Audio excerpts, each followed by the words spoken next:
Hello दोस्तों, मैं संदीप आप सभी का फिर से स्वागत करता हूं। मैं आशा करता हूं आप सभी अच्छे होंगे और मन लगा के पढ़ाई कर रहे होंगे।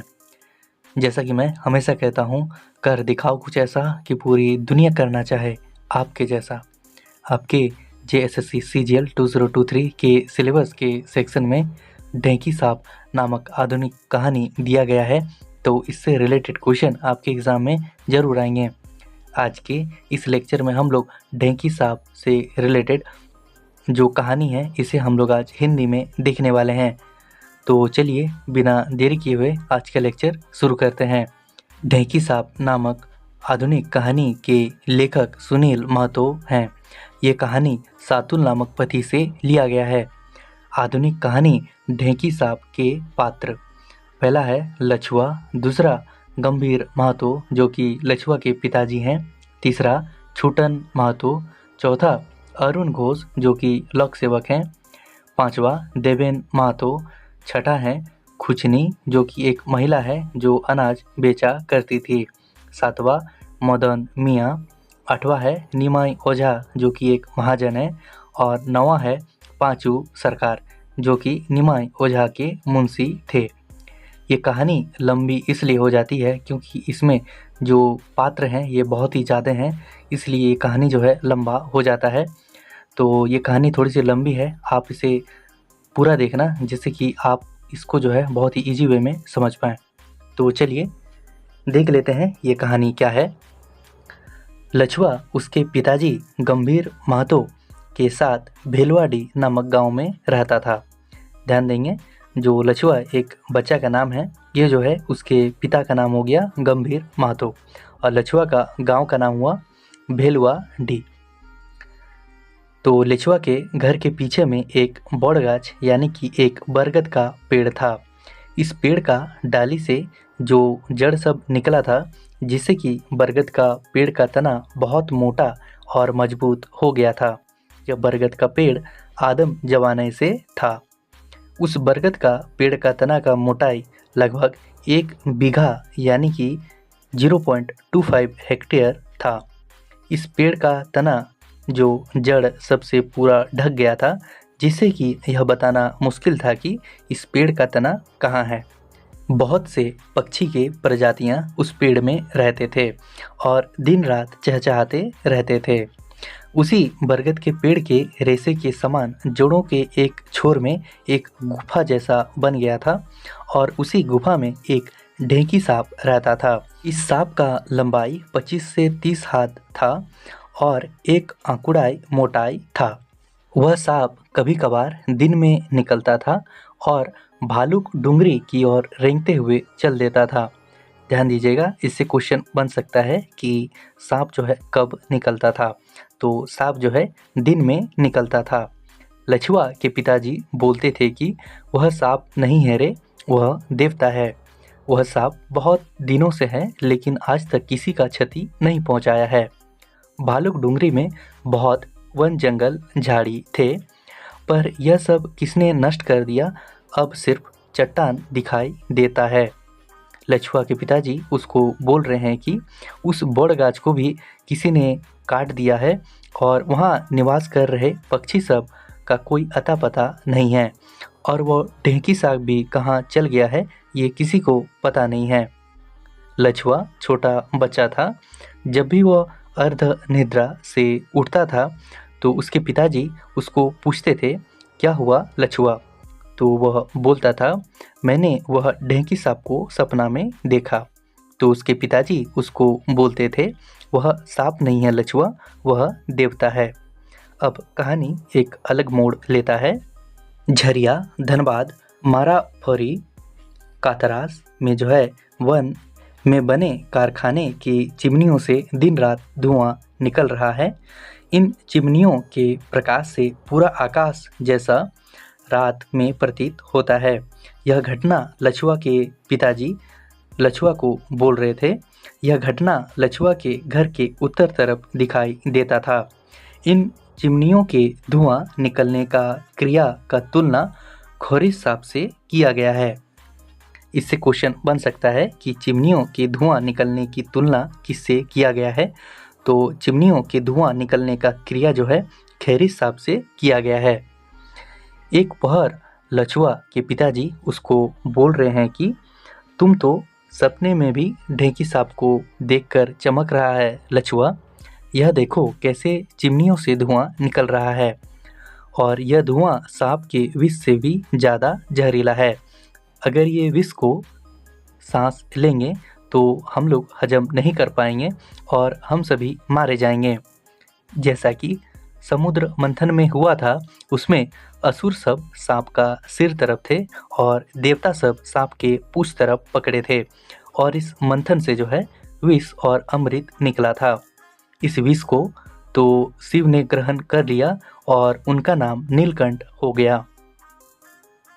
हम लोग को भी इस चिमनी से निकल रहे धुआं जो कि विष के समान है, इसको पीना होगा, नहीं तो सब मर जाएंगे और यही धुआं चिमनी का पूरा संसार को खा जाएगा। यह भी लछुआ के पिताजी लछुआ को बोल रहे हैं। लछुआ यह सब बात सुनकर उसके पिताजी को देख रहा होता है। वह सोचता है कि आज तक पिताजी मेरे को कभी ना धनबाद का बात बोले और न ही चिमनी का बात बोले थे। उसके पिताजी इतना गुस्से में क्यों बोल रहे थे, यह लछुआ नहीं समझ पा रहा था, क्योंकि लछुआ जो है बहुत ही छोटा था। लछुआ का माँ उसको जन्म देकर मर गई रहती है। उसका पालन पोषण उसके पिताजी ने किया था। जब भी लछुआ को कुछ भी मांगता तो लछुआ उसके पिताजी जो हैं उसका मांग को पूरा किया करते थे। लछुआ के पिताजी का नाम गंभीर महतो था। तो ध्यान देंगे कि लछुआ के पिताजी का नाम हो गया गंभीर महतो और उनकी माँ का नाम इस कहानी में नहीं दिया गया है। अब लछुआ के पिताजी का मृत्यु हो जाता है। छुटुन महतो लछुआ को बोल रहे हैं कि तुम्हारी उम्र में मैंने तुम्हारे पिताजी को तो नहीं देखा है।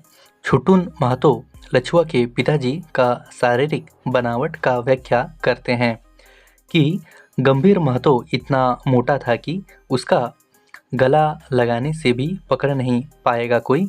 उसका सर यानी कि उसका सिर जो है हाड़ी यानी कि घड़ा जैसा था और उसके सिर पर एक पेथियाँ धुंचौल झाबरा चूल यानी कि एक कटोरी बड़ा केस यानी कि बाल सब था और साल के पेड़ के जैसा उसका शरीर सीधा था।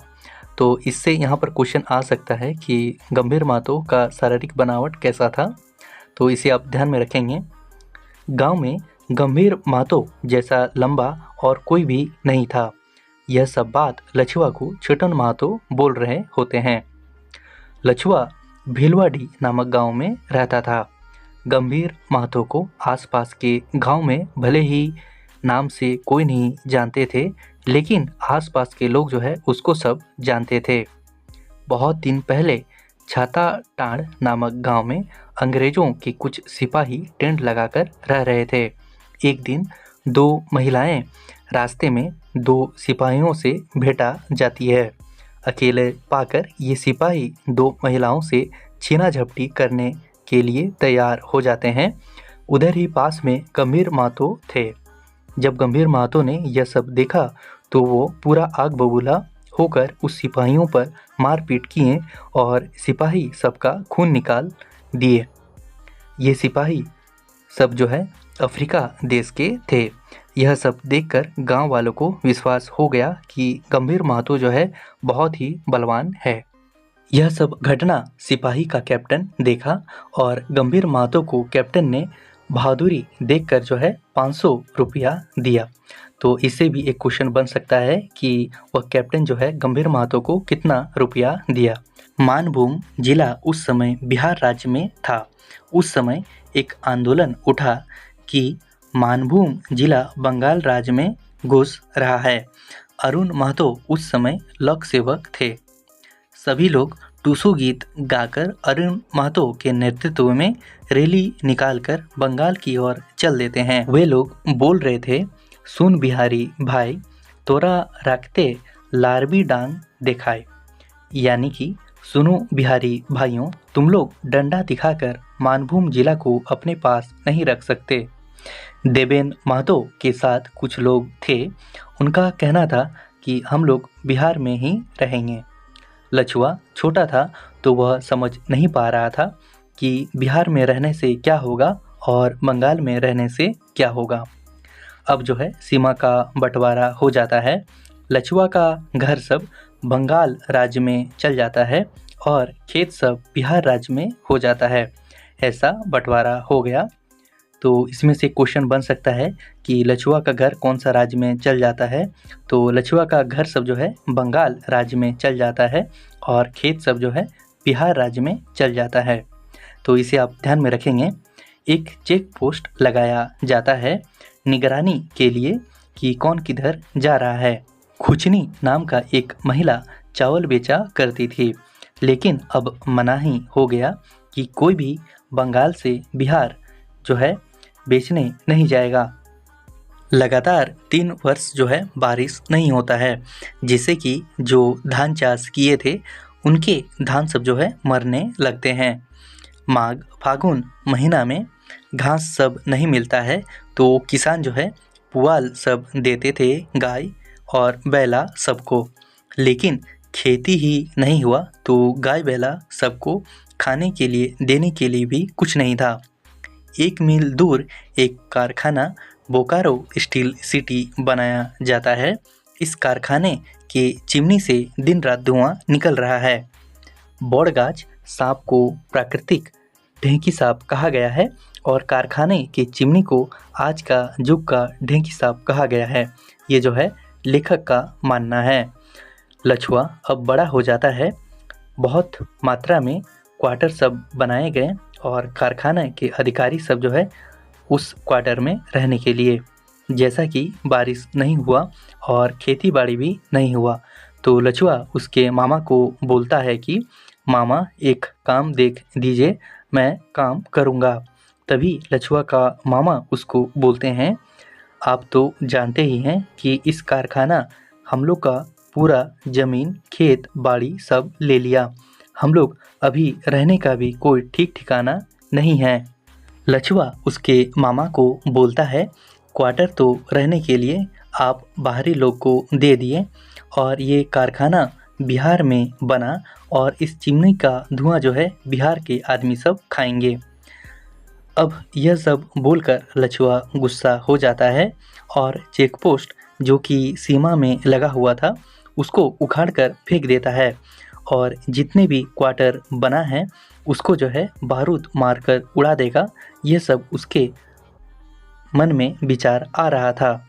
जब वह रास्ते से गुजर रहा था तो उसके सामने से 5-6 बाधाड़ यानी कि बैला गाड़ी और काड़ा गाड़ी यानी कि भैंस का गाड़ी पार हो गया। उसमें बोरा में कुछ बंधा हुआ था। रास्ते में मदन मियाँ की पत्नी उसके पैर में गिर जाती है। गुसाईटी नाम का एक गांव बिहार में था। उस गांव में निमाई ओझा नाम का एक महाजन रहता था। वह गांव वालों को अनाज देता था और ब्याज के साथ अनाज लेता था। कम से कम 20 से 25 गांव के लोग निमाई ओझा का ऋणी थे। कुछ जाति के लोग इस कहानी में दिया गया है, जैसे महतो, राजवाड़, कामार, कुम्हार, हाड़ी, बावरी, बागती, डोम, माझी, मुड़ा, ये सब जो है ऋणी थे। तो इसमें से क्वेश्चन बन सकता है कि इनमें से कौन से जाति नहीं थे। तो ये जाति सब का नाम जो है आप ध्यान में रखिएगा। 20 बीघा में जो है निमाई ओझा का अनाज सब रखा हुआ था। 3 साल तक बारिश नहीं हुआ था तो कोई भी ऋणी उसका अनाज नहीं दे पाया। पिछले साल मदन मियाँ अपनी बेटी का शादी के लिए 10 मन धान दुगना यानी कि अगले साल दे देंगे के हिसाब से ऋण लिया था। आज अनाज सब का ब्याज बढ़कर जो है 80 मन हो गया था। ध्यान देंगे 1 मन बराबर 40 केजी होता है। मदन मियाँ का मन था कि अगर इस वर्ष बारिश और धान हुआ तो 80 मन के बदले में 30 मन देकर रो धोकर अपना नाम ऋण से कटा लेगा और यही जो है मदन मियाँ का सोच में था। 5 मन धान मदन मियाँ रोपा मास यानी कि बारिश के महीनों के लिए खाने के लिए रखा था। 2 साल तक निमाई ओझा के पास कोई भी मूल या ब्याज नहीं आया था। अब निमाई ओझा 6 बैलगाड़ी और 10-12 डंडाधारी सिपाही को भेजता है। गांव में जिसके घर में जितना भी अनाज मिला, सबके घर से अनाज लेकर बोरी में भर लिया जाता है। मदन मियाँ जो 5 मन अनाज बचा के रखा था, उसको भी बैलगाड़ी में सिपाही सब उठा लेता है। तो मदन मियाँ उसे मना करने लगते हैं। तभी सिपाही सब मदन मियाँ के सिर में एक डंडा मारता है, जिसे उसके सिर से खून निकलने लगता है। यह सब देख के मदन मियाँ की पत्नी बहुत परेशान हो गई। मदन मियाँ की पत्नी लछुआ को बोल रही है कि उसके मायके से एक गाय दिया गया था। वो सिपाही सब जो है अनाज तो ले गया, साथ में गाय को भी ले गया। अब वह अपने बच्चे को दूध कैसे मिलेगा, तो इसका चिंता उसे सता रहा था। और यही सब बात वो जो है लछुआ को बोल रही होती है। यह सब बात सुन के लछुआ के आँख से आंसू टपक जाता है। इसी समय छुटन मातो एक बिना धार वाला तलवार और एक डंडा लेकर लछुआ के सामने आए और लछुआ के आँख से आंसू देखकर छुटुन मातो हंस दिए और बोलने लगे कि गंभीर मातो का बेटा होकर तुम्हारा आँख से आंसू आ रहा है। यह सब सुनकर लछुआ का जो माइंड है वो चेंज हो जाता है और वह छुटुन मातो द्वारा लाया गया डंडा को उससे छीन लेता है। तब वह बैलगाड़ी जिसमें सिपाही सब अनाज लेकर जा रहे थे, वह आधा मील यानी कि लगभग 800 मीटर तक जा चुके थे। लछुआ आंधी जैसा तेज दौड़ते हुए चिल्ला रहा था, अरे निमाई ओझा के कुत्ता सब, अगर तुम लोग पिताजी का बेटा है तो रुको। लछुआ को देखकर बाकी सब सिपाही भाग जाते हैं। पांचू सरकार जो कि निमाई ओझा का मुनीम था, जो कि हिसाब किया करता था, लछुआ मुनीम को बोलता है, जाकर अपने सेठ को बोल देना कि तुम महाजन है तो क्या कुछ भी करेगा। चेक पोस्ट में घूस देकर बंगाल का चावल बिहार ले जाता है। हम लोग सब गांव के लोग आएंगे और सारा अनाज हम लोग के ले आएंगे और जो अनाज सब सिपाही सब ले जा रहे थे उसे भी अपने गांव ले आता है और गाय को भी मदन मियाँ की पत्नी को दे देता है। अगले दिन गांव के 10-12 हज़ार लोग जो है एक साथ निमाई ओझा के पास जाते हैं और उसके अनाज को जो है छीन कर ले आते हैं। लछुआ को यह सब सोचकर थोड़ा बुरा लगता है और रात में सोते वक्त वह अचानक उठ जाता है और सपने में वह जो है ढेंकी सांप देखता है और अपने पिताजी का बात याद करता है कि हजारों चिमनी जल रहा है और उसके मुख से जो है लाखों लाख धुआं जो कि विष के रूप में और निकल रहा है और यही विष जो है पूरे संसार को खा जाएगा। और यही सब बात लछुआ सोच रहा था और इसी प्रकार जो है ये ढेंकी सांप नामक कहानी जो है समाप्त हो जाता है। तो दोस्तों, ये था ढेंकी सांप नामक आधुनिक कहानी। इस कहानी में ढेंकी सांप कारखाने के चिमनी को कहा गया है। आशा करता हूँ आज का लेक्चर आप सभी को अच्छा लगा होगा। डिस्क्रिप्शन में एक टेलीग्राम ग्रुप का लिंक दिया गया है, इस ग्रुप में आप ज़रूर ऐड हो जाइए। इस ग्रुप में जो है कुरमाली मॉक टेस्ट लिया जाता है, तो आप इस ग्रुप में ऐड हो सकते हैं। साथ ही अगर किसी भी प्रकार का आपको क्वेरी हो तो आप डिस्क्रिप्शन में एक व्हाट्सएप नंबर दिया गया है, आप इस नंबर पर कांटेक्ट कर सकते हैं। तो आज का लेक्चर हम लोग यहीं पे एंड करेंगे। तो मिलते हैं कल एक नए कुरमाली सेशन के साथ। तब तक के लिए आप सभी अपना ध्यान रखें और मन लगाकर पढ़ाई करें। आपसे जल्द मुलाकात होगी। जैसा कि मैं हमेशा कहता हूँ, कर दिखाओ कुछ ऐसा कि पूरी दुनिया करना चाहे आपके जैसा। आज का लेक्चर देखने के लिए आप सभी का बहुत बहुत धन्यवाद।